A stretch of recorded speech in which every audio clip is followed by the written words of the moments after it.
It lays the predicate and the foundation for the development of a weather satellite that will permit man to determine the world's cloud layer and ultimately to control the weather, and he who controls the weather will control the world.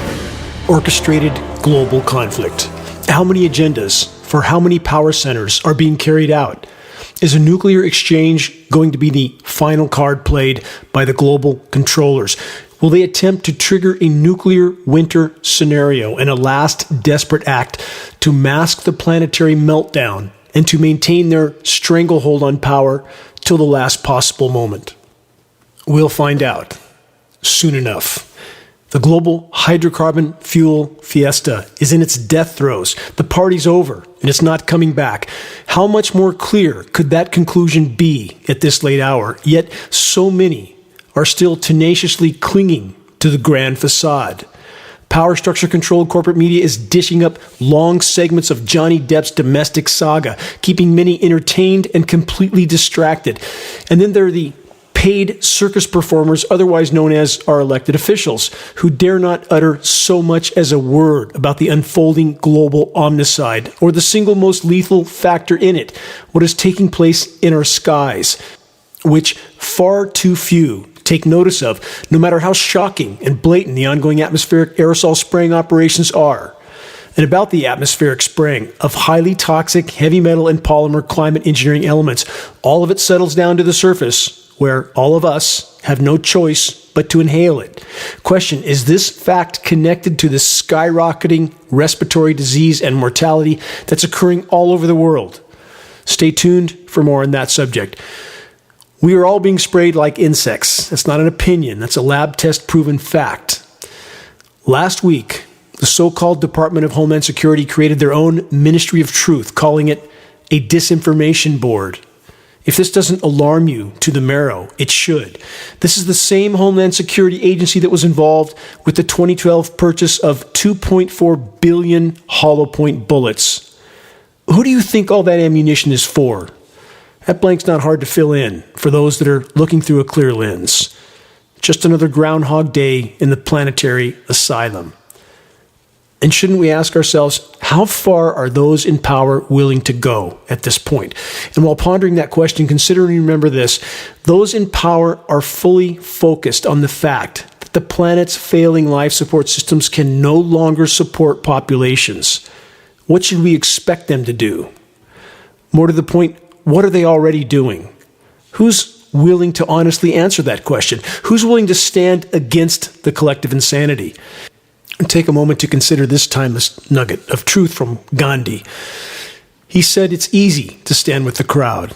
It takes courage to stand alone." Breaking bad news headlines in a moment. Stay tuned. You're listening to the weekly Global Alert News Hour, commercial-free, non-political, and covering the most dire and immediate threats we collectively face. This broadcast is brought to you by Geoengineeringwatch.org. The weekly Global Alert News broadcast is now aired on numerous AM and FM stations throughout the U.S., and we hope to soon add Las Vegas, Nevada, and Phoenix, Arizona to our current list of radio broadcast partners, again in cities around the country. This is Dane Wigington, your host. Let's press on. From many sources, this: California declares historic water emergency measures amid drought. We see these headlines week after week now, month after month. From this report, it comes as the state has experienced a lack of precipitation and abnormally high temperatures in recent years. They continue, the past 3 years are projected to be the driest in our state's history, leading to drought conditions unlike anything we've experienced before. Scientists have determined that the extremely dry conditions over the past years are part of a longer mega drought which persisted since 2000. Research published in February showed that the 22-year period is the driest in 1,200 years and is linked to human-caused climate change. For the record, 1998 was the hottest year ever recorded on the planet up to that point in time. There was a radical ramp-up of climate engineering operations, and the Western drought began. Summary: the climate engineers continue to control the flow of rain.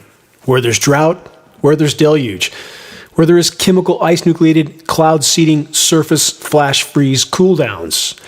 And about the climate engineers' complete control of our rain, a total alteration of long-term scheduled weather in the western U.S. seems to have occurred. What happened? What's planned now?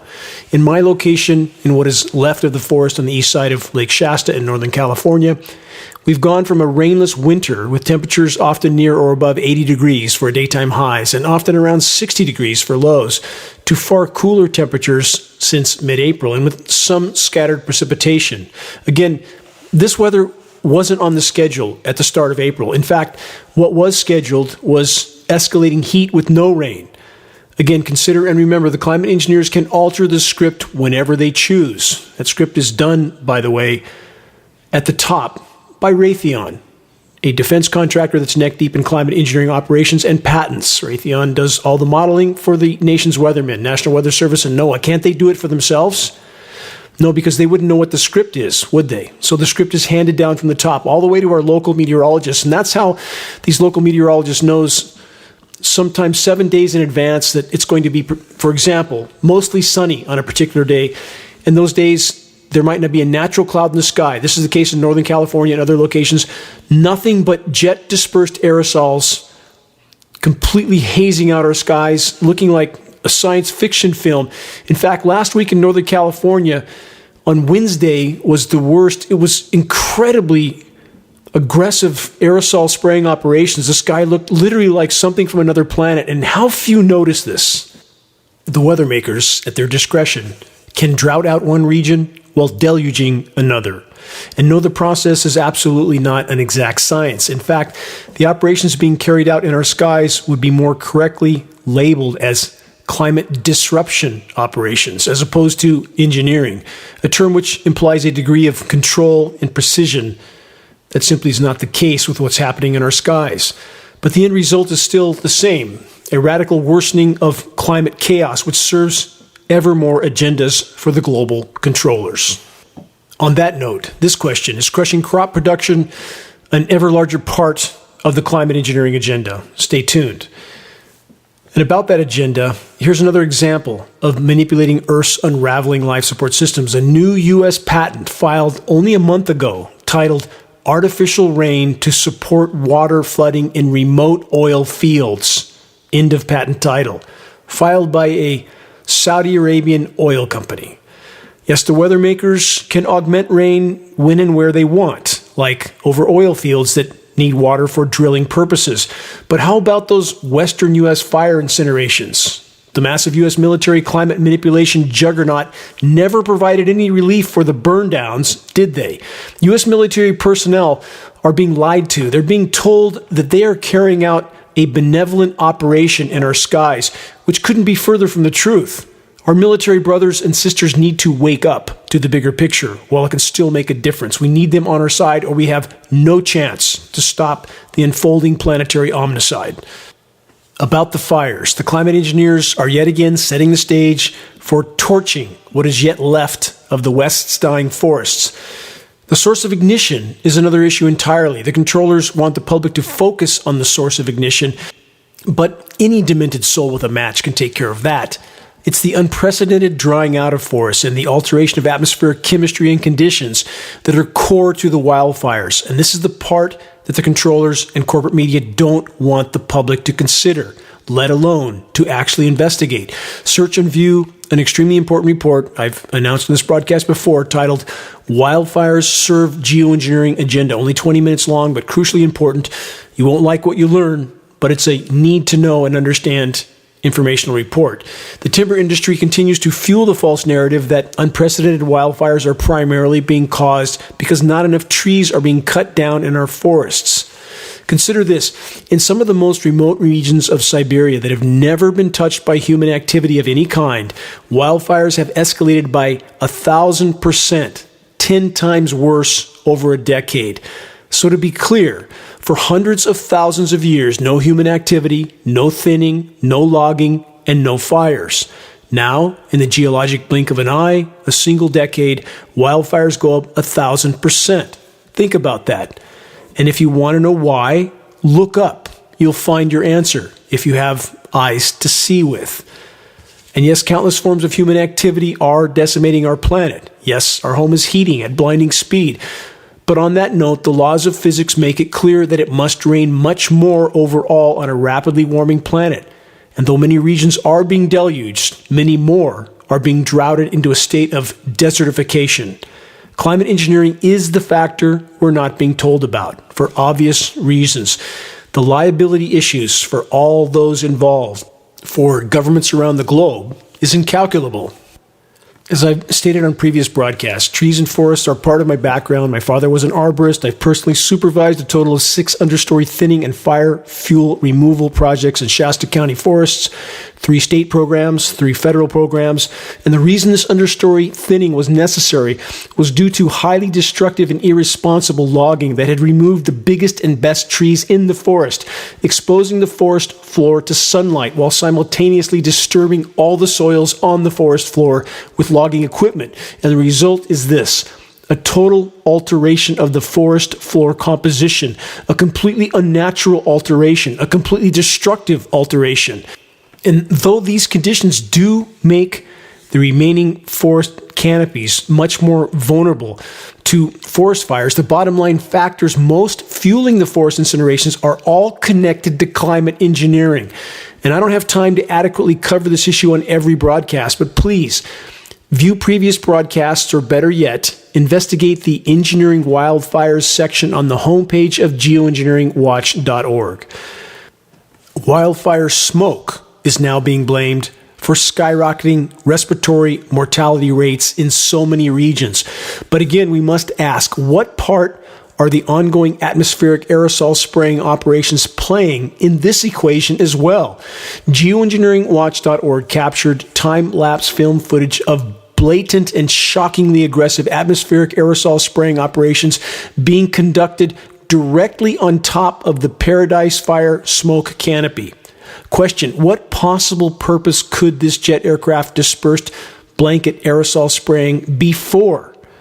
Why would they do this? Except something that is so nefarious that all official sources will deny it until the brutal, bitter end. On every imaginable front, every imaginable subject, we're being lied to. Those in power and their legions of morally bankrupt minions serve themselves.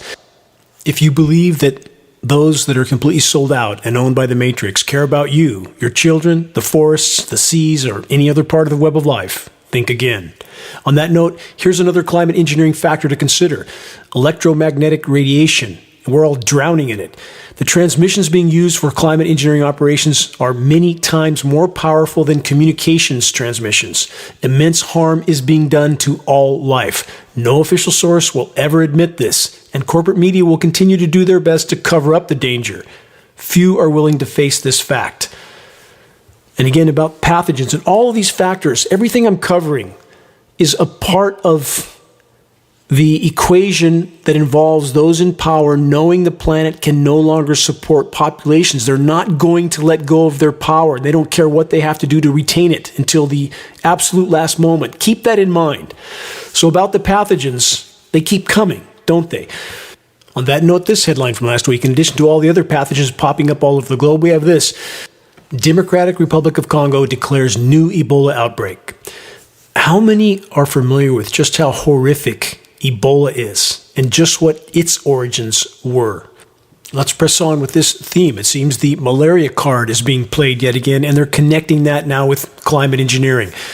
From AnthropoceneMagazine.org, this: dimming the sun could expose 1 billion more people to malaria. That report states a new study illustrates how geoengineering doesn't just turn back the clock on climate change, which it doesn't do that either. They say it alters climate in a new and perhaps profound way. The new analysis, the first study of how geoengineering could affect infectious diseases, suggests that these approaches can have unintended consequences. Is that hard to figure out? That filling the skies with highly toxic elements that not only ubiquitously contaminate the planet and the entire web of life, but destroy the Earth's protective layers of the atmosphere, disrupts the hydrological cycle. The list is endless. Geoengineering is pounding the nails into our collective coffins from every conceivable direction. And when we know that elements like graphene are being used in the climate engineering operations, our lab tests have now proven that, dozens of those tests, graphene is used as a biological carrier, why would we think it's not connected to so much more than just climate engineering, which is really a form of weather warfare, nothing less than that. Geoengineering is weather warfare, and now they're acknowledging and, in fact, conditioning populations to accept that, in this case, 1 billion more people may contract malaria, setting the stage. And populations, too many in populations, seem to accept whatever happens to them so long as it was announced first. When will that change? When will that be seen for what it is? Death from 1,000 cuts. Think about it. Next headline from Nature.com from last week. Again, who's going to get malaria? That's an interesting part of the equation. Listen to this headline. Solar geoengineering, quote, could redistribute malaria risk in developing countries. Solar geoengineering is often framed as a stopgap measure to decrease the magnitude of impacts and injustice of climate change. However, this report states, the benefits or costs of geoengineering for human health are largely unknown. Of course, that statement's a lie. After 75 years of covert climate engineering operations, it's clear that such operations are more correctly categorized as a form of warfare or multiple forms of warfare with catastrophic consequences. But the Nature.com report continues. Our results indicate, they say, that geoengineering strategies designed to offset warming are not guaranteed to unilaterally improve health outcomes and could produce regional trade-offs among global South countries that are often excluded from geoengineering conversations. Here's a footnote on that last statement from the report. Of course, the poor and powerless countries are excluded from the conversation.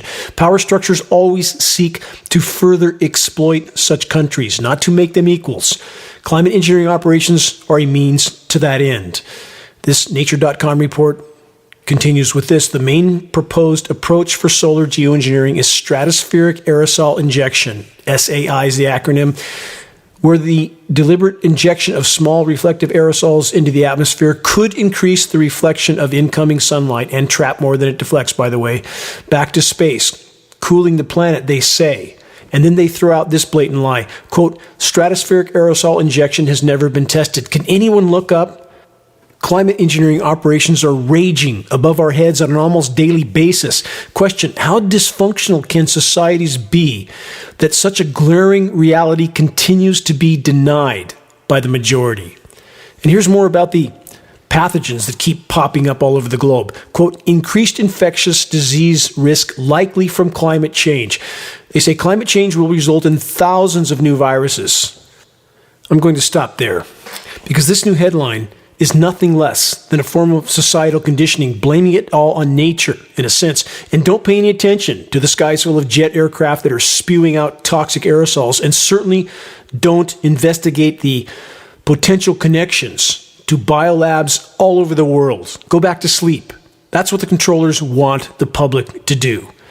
They want us all to blindly believe that the constant parade of pathogens that keep popping up are just nature being bad to us. What a twisted deception. But about the planetary meltdown part mentioned in the former report, that is real and accelerating by the day. But not surprisingly, U.S. corporate media is trying to hang the blame on Russia.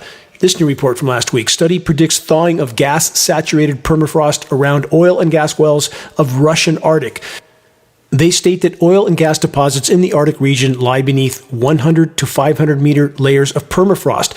As comparatively hot hydrocarbons rise up along the well shaft drilled in the frozen soil, it heats up. The surrounding permafrost begins to thaw, compromising its ability to support structures, including the well itself. Moreover, if the frozen soil is saturated with methane, which it typically is for the northern part of the western Siberian Peninsula and the Yamal Peninsulas, in particular, Russia's major oil and gas companies such as Gazprom and Novatek are active there. The thawing permafrost releases methane, a very potent greenhouse gas and a fire hazard in some cases. But again, nothing mentioned about what's happening in the Arctic. U.S. drilling companies doing exactly the same thing, exactly the same results. There's more than enough blame to go around. And why do I constantly focus on the atmospheric methane issue? Because it's completely connected to every aspect of what we face. Our collective future, in so many ways, is hinging on the atmospheric methane buildup. Methane is 120 times more potent than CO2 over a 10-year time horizon. There's enough methane in the Arctic alone to turn this planet into Venus. Search geoengineeringwatch.org Venus Syndrome to learn more about that. The controller agendas being carried out on countless fronts are a response to unfolding and accelerating global ecological and atmospheric collapse. Methane buildup in the atmosphere is core to the entire equation. Climate intervention operations, for many reasons, are making the atmospheric methane problem far worse overall, not better. What's the specific controller response in this case? More layers of insanity. Project Lucy and Project Alamo, both acronyms for microwaving the atmosphere with opposing frequencies in a desperate and unbelievably dangerous attempt to molecularly degrade that methane. Again, one layer of insanity on top of another, on top of another, on top of another. This is just like the pharmaceutical industrial approach to the human body. You take a certain new big pharma concoction for a specific symptom that has a list of side effects that are 50 long, and then you take many more pharmaceuticals for those side effects and keep going and going until your body's so overloaded that it perishes. Same mentality in this case. So, with all this in mind, with ecological collapse being incredibly advanced at this point, we've lost 80 to 90% of Earth's insect populations, over 70% of Earth's wildlife populations, 60% of Earth's plankton populations, 60% of Earth's tree cover. Ecosystems, the implosion of them is accelerating by the day from every front. So, how many Americans are worried at all about this? Last week, from multiple sources, nearly 30% of Americans aren't worried at all about the deadly climate crisis, and certainly how many are not even conscious of what's occurring over their head, climate engineering operations. From this report, in an international survey of people's responses to the climate crisis and other pressing issues, the country with the highest percentage of people who say they're not worried about climate change at all, quote, turned out to be the United States. Is that any surprise? Anyway, nothing to worry about, right? Who cares about climate engineering, aka weather warfare? Who needs a functional environment? We have Walmarts, Costco's, and McDonald's. That's all we need. A planetary asylum. This broadcast and my mission is about trying to make clear that when the environment is no longer functional, when the planet's life support systems no longer work, it's game over, and we are unimaginably near to that destination. The human race need not fear a rogue asteroid finishing us off. We're exterminating ourselves, and will likely take the entire web of life down with us. And at this moment, mathematically and statistically, the single greatest and most immediate threat we collectively face short of nuclear cataclysm is climate intervention operations, aka weather warfare. And we must consider the biological warfare aspect of that equation as well. From last week, yet another headline of "It's way worse than we thought." Here it is. Humans can't endure temperatures and humidities as high as previously thought. From that report, it has been widely believed that a 35 degrees C wet bulb temperature, that's equal to 95 degrees Fahrenheit at 100% humidity, or 115 degrees Fahrenheit at 50% humidity, was the maximum a human could endure before they could no longer adequately regulate their body temperature, which would potentially cause heat stroke or death over a prolonged exposure. But in a new Penn State science study, the researchers found that the actual maximum wet bulb temperature is far lower, about 31 degrees C wet bulb, or 87 degrees Fahrenheit at 100% humidity. Even for young, healthy subjects. The temperature for older populations who are more vulnerable to heat is likely much lower still. For the record, there's no magic planetary thermostat that regulates the planet's temperature, no matter what we do to it. Why is so much of the U.S. population so oblivious to what's occurring globally? Because the most anomalously less warm region in the entire world for the last 10 years running is the eastern half of the contiguous lower 48 states, i.e. the most populated portion of the U.S., where the world's largest military machine carries out a constant parade of chemically engineered surface cooldowns. These temperature anomalies, these weather whiplash cooldown anomalies are not nature. They are climate engineering. But consider that the eastern half of the U.S. is far less than 1% of the Earth's surface area, hardly indicative of the entire planet. Here's an example. India has seen months of extreme heat, and this week it will only get hotter. Temperatures in the mid to upper 40s Celsius, which means temperatures over 110 and up to 120 degrees Fahrenheit, are possible. Little to no relief will come during the overnight hours. Prolonged periods of warm nights can prove deadly as they limit the body's ability to recover from daytime heat. Nighttime low temperatures are rising twice as fast as daytime highs because the heat is not escaping anymore. That's due to a buildup of greenhouse gases. Methane is a core part of that. And climate engineering, again, can lower some daytime high temperatures at the cost of worsening the overall warming and trapping heat at night as well. So all of these are factors in what's occurring on our planet, and it's becoming more deadly by the day. Mass die-off is coming, not just in India. Another headline, same theme from last week. India's heat waves will only get worse, end headline. That report states the latest State of the Science report from the IPCC, that's the Intergovernmental Panel on Climate Change, largest scientific panel ever assembled on any subject in human history, has stated that with high confidence, hot extremes have increased in South Asia, and those climbing extreme temperatures are attributed to human-caused climate change. Again, no mention of climate engineering, of course. Liability issue is far too great. Governments around the globe cannot afford populations to wake up to what's being done to them with climate intervention operations. This report states more intense heat waves of longer durations and occurring at higher frequency are projected over India. Again, climate engineering core to this equation. Those with the biggest military machines will keep their populations dumbed down, especially in the U.S. Highly armed population that certainly won't respond well to understanding what's being done in our skies if they wake up to it. For those that are hell-bent on immediately reducing global populations, India, with over 1 billion people, would seem a location that the controllers would give extra focus to, wouldn't it?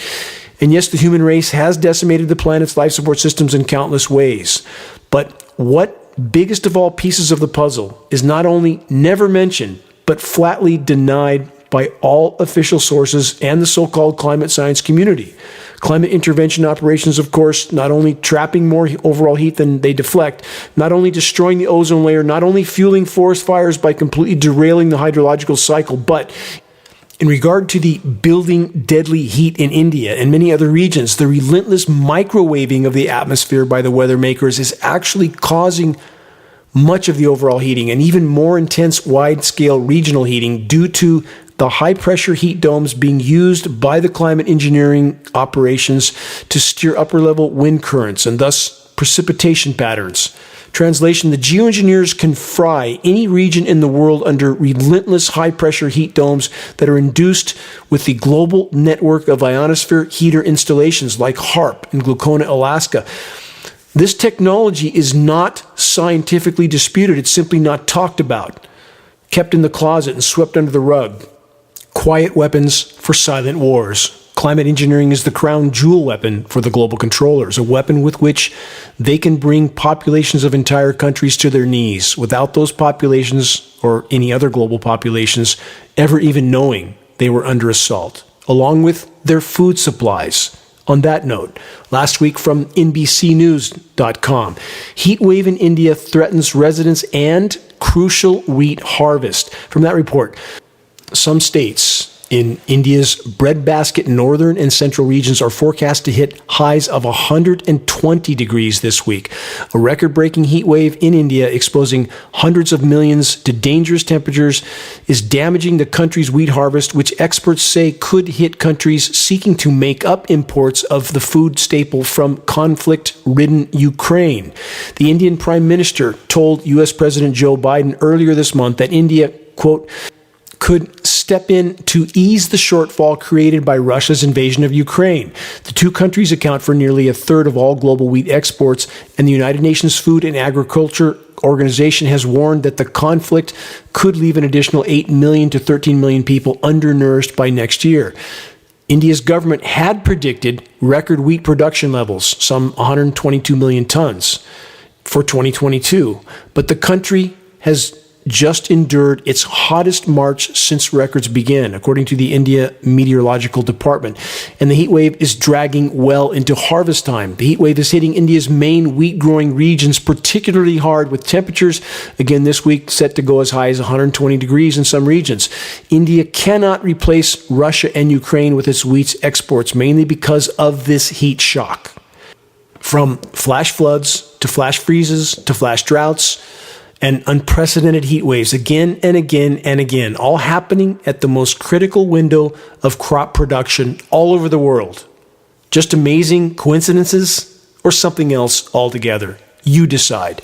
And there's even more heat havoc in store for India. From France24.com, garbage fire chokes Indian capital reeling from heat wave. Indian firefighting teams poured truckloads of sand and mud to douse a huge trash dump blaze after thick and putrid smoke from the inferno choked the country's unseasonably hot capital.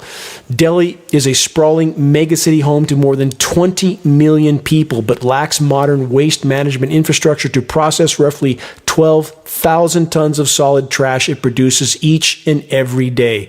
The city has witnessed several bouts of scorching heat since March, and forecasters have predicted daytime temperatures could reach 46 degrees Celsius, 115 degrees Fahrenheit in Delhi on Thursday. Crop regions, again, reaching 120 degrees. Who could think any of this is sustainable? How can anyone look at at film footage of these massive, sprawling metropolises and think it's sustainable in any way, shape, or form? On a much smaller scale, in human history, the same attempt to perpetually expand in a finite area has failed every single time, and now we're talking about the whole planet. How clear could this be? It was never sustainable. We're about to hit the wall at full velocity, and those in power fueling this process and now preparing for what's coming. And to clarify, they, the controllers, are preparing their own subterranean lifeboats. Global populations are only a hindrance to them at this point. Again, consider what agendas it is logical to assume the controllers are carrying out on and against now unsustainable global populations. And while considering that equation, never forget that those in power could not do what they do. They could not carry out their agendas without the active or passive support of the very same populations that are inarguably a rapidly increasing liability to the controllers. Think about that. Moving on, another headline from last week: record first quarter deforestation in Brazilian Amazon. Loot, plunder, pillage, and pollute until nothing is left. From that report, the destruction is driven mainly by farming and land speculation in agricultural powerhouse Brazil, the world's biggest exporter of beef and soy. New figures suggest Brazil may be on track to set a new yearly deforestation record in 2022 as well. Stand back and take a long look at the wider horizon. The picture's clear. Our species is sprinting toward near-term self-annihilation. Time to wake up. Also from last week, from multiple sources. Quote, now or never. New UN report sees narrow path for averting climate catastrophe. What a complete disinformation headline. We passed the point of no return about 2 decades ago. Now the question is, can we salvage any part of the planet's life support systems? Will anyone make it through what's coming? And I'm sorry, that's a very bitter pill to swallow. But that's the fact of the matter. And the more we continue to try to candy coat it, every single environmental film at the end says just buy a Prius and a few solar panels and everything will be fine. That couldn't be further from the truth. We have to fully face reality or we have no chance. Back to this disinformation report. It states for the world to have any chance of preventing catastrophic climate change, it needs an immediate collective and Herculean effort to phase out fossil fuels and rein in greenhouse gas emissions. Good luck. And even if humanity pulls it off, planetary warming is likely to at least temporarily soar past 1.5 degrees Celsius, that's 2.5 degrees Fahrenheit, above pre-industrial levels. The aspirational goal of the landmark Paris Climate Accords. The Paris Climate Accords meant nothing, smoke and mirrors, total deception, same as the Copenhagen and Cancun climate conferences and all the rest, all simply mass deception behind closed doors. They are strong-arming nations to go along actively or passively with the climate engineering insanity and keep business as usual. And that's what those in power in the human race do. They're not about to let go of that power. And as far as the temperature, based on frontline readings, we are likely past 3.5 degrees C right now. We're past the baseline at which humans have existed on this planet right now. We simply haven't hit the repercussions from that yet fully, but we're about to. From ctvnews.ca, this, another farce headline: cut meat consumption by 75% globally to tackle climate change, study states. These are from so-called scientists. Totally false. Is the meat industry bad for the climate? Yes. Bad for the environment? Yes. And incredibly cruel? Yes. But again, the headline states that cutting our meat consumption by 75% would, quote, tackle climate change? That's nothing more than feel-good fantasy. Even if all human activity were completely stopped at this moment, climate and societal collapse is a given. It's baked into the equation. There's far too much momentum behind the damage done. You can't just shut it down. To believe that you can would be like believing it would be helpful to put on a new set of brakes after your car has careened through the guardrail and is on the way to the bottom of the cliff. Time to buckle up and brace for impact. And does this mean that there's nothing left to fight for? Absolutely not. If there's any chance, again, of salvaging any part of Earth's remaining life support systems, if there's any chance of salvaging any future for our children, we are all obligated to try till our last breath. Another headline: Colombia declares state of emergency after deadly floods and landslides. Again, one form of climate cataclysm after another all over the globe. Another headline on that front: severe dust storms and large hail in parts of the Middle East. Chemical ice nucleating elements core to the massive hail that's now falling everywhere starts the nucleation process far sooner, doing immense damage. Insurance companies don't say anything because they're getting backdoor subsidies to keep their mouths shut and keep doing business as usual. Another headline: powerful dust storm hits Myanmar. Another headline: tropical storm Jasmine to make landfall over Madagascar. Madagascar getting hammered again and again and again. And taking a wider look at the horizon, there's this recent PBS report to consider. A major Atlantic current is at a critical transition point. The report states new evidence suggests that the larger system in the Gulf Stream is part of an approaching tipping point that could cause dramatic shifts in global weather patterns. This is part of the day after tomorrow scenario, but it's much different than Hollywood would have us believe. The report states, should the AMOC current weaken substantially, the AMOC current is the Atlantic Meridional Overturning Circulation. It could bring intense cold and stronger storms to Europe, raise sea levels across the northeast coast of North America, and disrupt the flow of vital nutrients that phytoplankton and marine algae need, both of which make up the foundation of the oceanic food web. How much water currently flows in the Atlantic current? All of the rivers in the world combined would only be 1% of the Gulf Stream. Available science studies suggest that the AMOC's decline may be indicative of an almost complete loss of stability. That doesn't sound too good, does it? Weakening of the AMOC could also bring less summer rainfall to South Asia. A change in monsoon systems would have severe consequences for populations living in those regions. Keep in mind, climate intervention operations have been, are, and will continue to be a core part of the overall climate catastrophe scenario, and anything that any such report like this describes. Climate engineering, not mentioned, but a core part of the equation. But about the collapsing AMOC ocean current, power structure controlled Forbes.com assures us that everything will be fine and we'll all live happily ever after. Here's the recent headline report from Forbes, quote, Gulf Stream collapse will likely not cause climate catastrophe, end headline, end quote. So there you have it, nothing to worry about. So says Forbes, whose publishers are clearly tasked with feeding the population's normalcy bias and thus attempting to pacify populations until the moment of impact, a moment that now draws very near on countless fronts.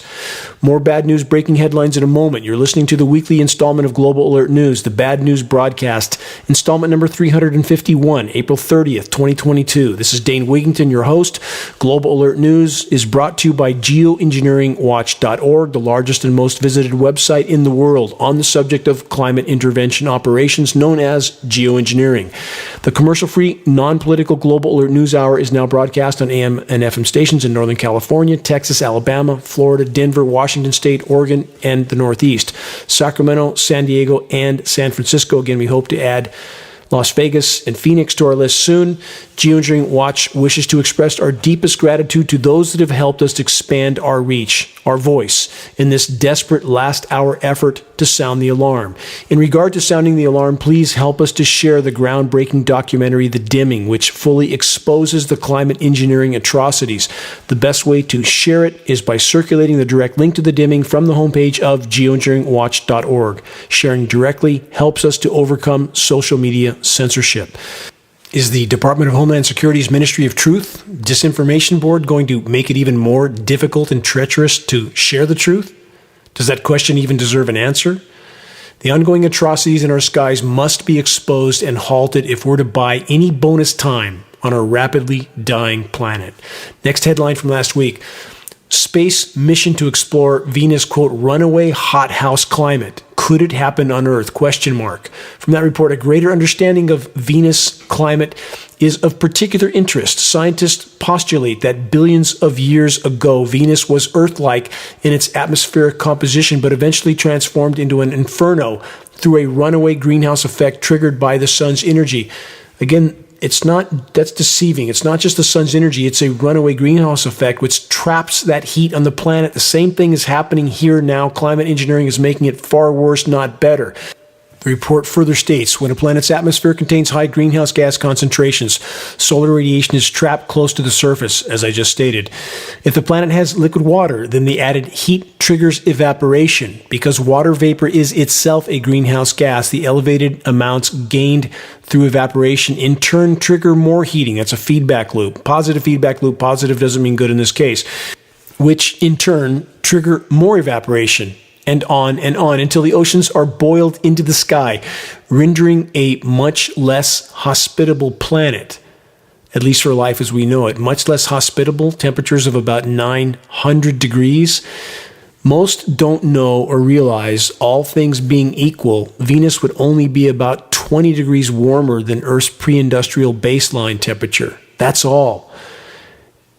It is a true sister to Earth. But Earth is on track for what happened to Venus, but it's happening here thousands of times faster than what likely happened on Venus. Thousands of times faster than any previous paleo extinction of this type on our planet. What we face is not somewhere over the horizon. It's here. Some headlines on that theme from the EUTimes.net. IMF, International Monetary Fund, now warning that food supply shortages will create waves of social unrest across the globe. From that report, the International Monetary Fund has issued a warning about the future, which looks grim. If things continue as they are now, and they more than likely will, the report states global food shortages will continue. The result will be supply issues and civil unrest, likely beginning in the third world and spreading from there. It's already happening. Food shortages are likely to persist for years to come. No, we're at the end of the road. It's not a bump in the road. It was the IMF, just to clarify, that used the words hell on earth in an earlier report to describe what it sees on the coming horizon. Another headline, same theme. The other oil crisis will lead to a hungrier world. Indonesia's palm plantations produce a critical supply of edible fats to large populations in India and beyond. They're no longer going to export that food commodity, adding to the starvation that's looming over planetary populations. From numerous sources, scientists record first case of harmful bacteria in ubiquitous weed found throughout U.S. Scientists at the University of Florida found Food and Agricultural Sciences have recorded the first North American case of harmful phytoplasma disease known for its threat to fruit, vegetables, and crops in South America and the Middle East. Now it's here. Crops and food production being hammered from every imaginable direction, and pathogens keep popping up all along the way, don't they? Another headline from last week. Rockefeller Foundation president starts countdown until, quote, all hell breaks loose. That's one to ponder. And this, IMF director, quote, we didn't think through the consequences of printing too much money. Really, endless money printing from thin air won't fix everything? Who could have imagined? Another headline, same theme. World supply chain could completely collapse by summer. Now let's focus on the most immediate necessity for life, the air we breathe. From CNN, U.S. Air Quality Report finds a sharp uptick in pollution with the hardest hit cities in California.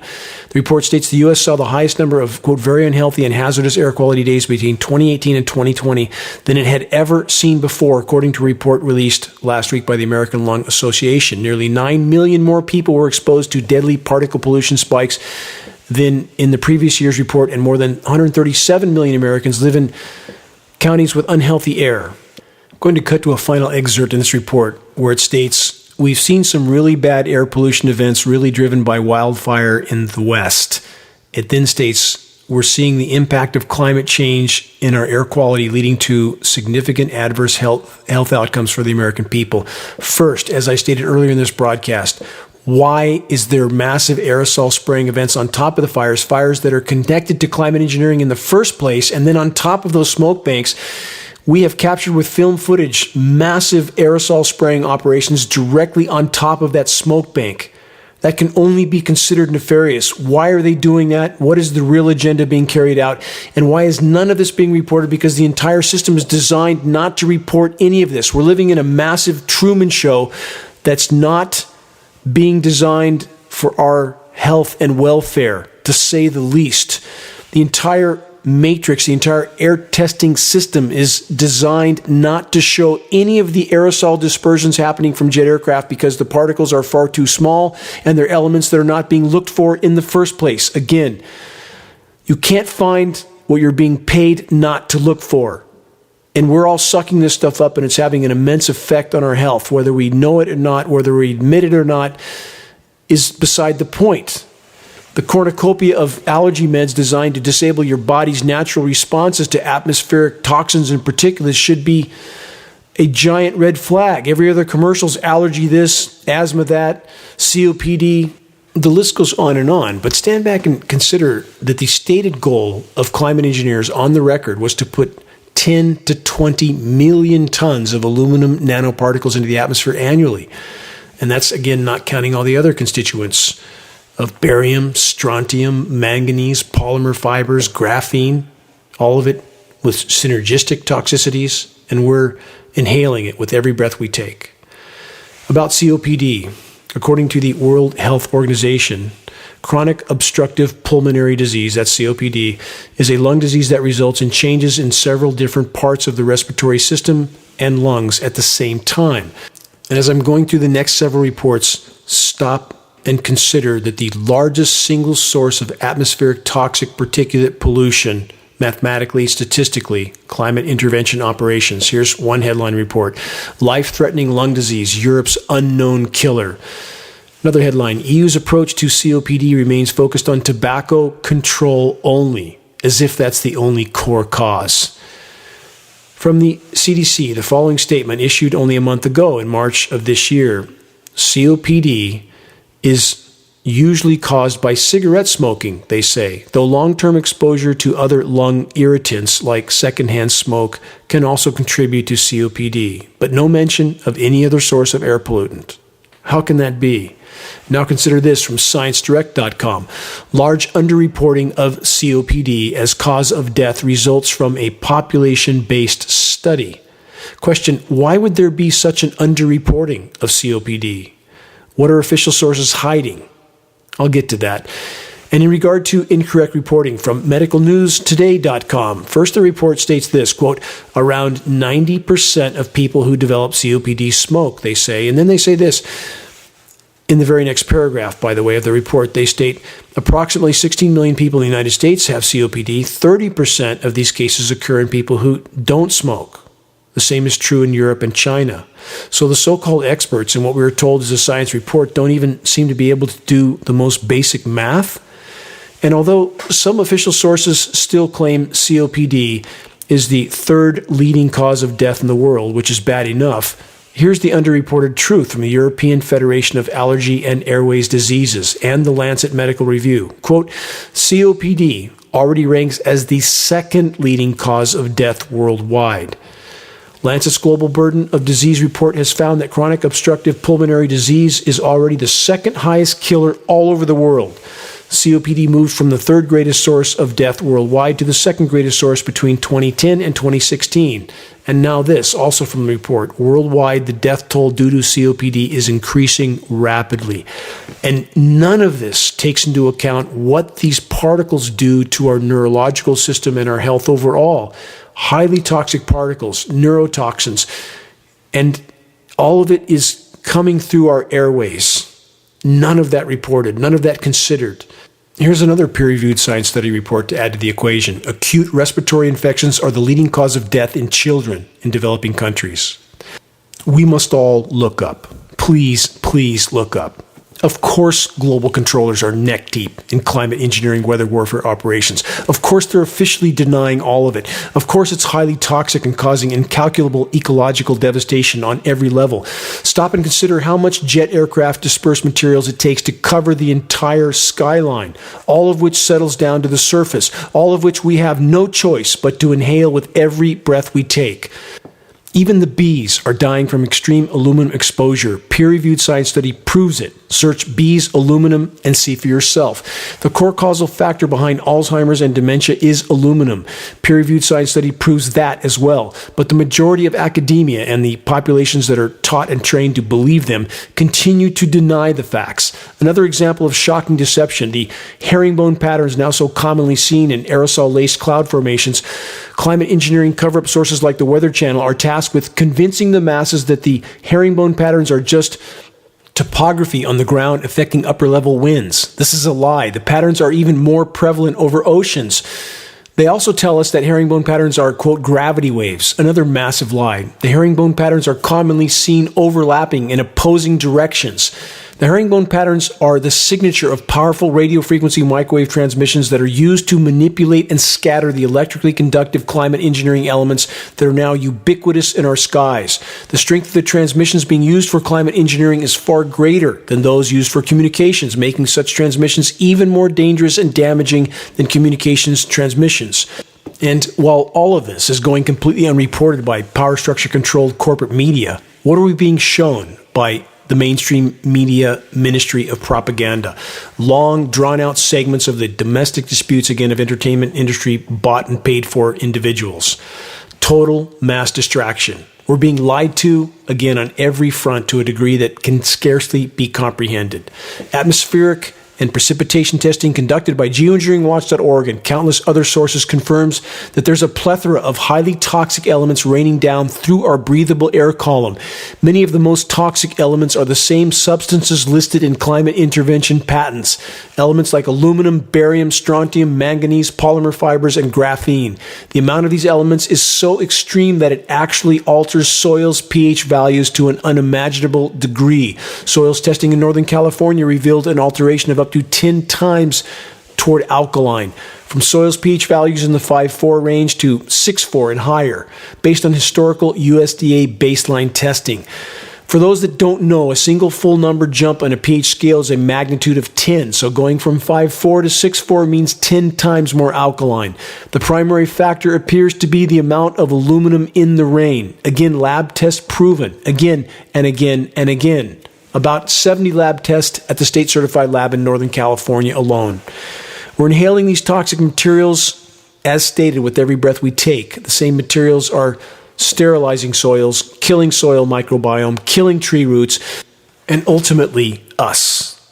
Again, global power brokers know that the planet's life support systems are failing. Countless forms of human activity are to blame, with climate intervention operations, aka weather warfare, being at the top of the list. Populations are now not only expendable for those in power, but are rather a rapidly increasing liability. Translation, for those that still cling to the belief that someone somewhere out there in government or public protection agencies is looking out for them, is genuinely concerned about their health and welfare and that of their posterity, please wake up while there's still time to make a difference. For decades, the controllers have been acutely aware of the impending collision between exploding human populations and the planet's radically overburdened and now failing life support systems. For decades, countless agencies have been implemented to debilitate and degrade populations. But biosphere collapse has now beat the controllers to the intersection, so to speak. Thus, the implementation of, quote, warp speed measures. Put the puzzle pieces together and the wider horizon will become clear. If the human race remains on the current course, we'll very soon reach the end of the road. Game over. So, what are we to do? Carpe diem. Seize the day. Consider this timeless teaching from Stoic philosopher Seneca. No one is more deprived than those who never face adversity, for they are not permitted to prove themselves. And this, also from Seneca, constant misfortune brings this one blessing: to whom it assails, it eventually fortifies, i.e., what doesn't kill you only makes you strong. As I have tried to point out so many times, we are not helpless, and those in power are not gods. There is so much that each of us can do to move this fight forward. We need only to try. Yes, we're all in various circumstances, but no one is in a position to do nothing. Turning two blind eyes to injustice is itself injustice. Great strength and solace comes with summoning the courage to face the gathering storm head on, with resolving oneself to make a difference for the better in any and every way available to us. And if we try with every fiber of our being, who can say what allies may yet join us on the battlefield? How can you help? Review the activist suggestions link on the homepage of geoengineeringwatch.org for specific instructions on what you can do to make a difference. Time is not on our side. The great unraveling is upon us, but if we stand together, we can yet make a quantum leap in the right direction. The choice is ours. What will we do with the time we've been given? Please make your voice heard, make every day count. Until next week, stay strong. Never yield to the insanity, ever. This is Dane Wigington from Geoengineeringwatch.org.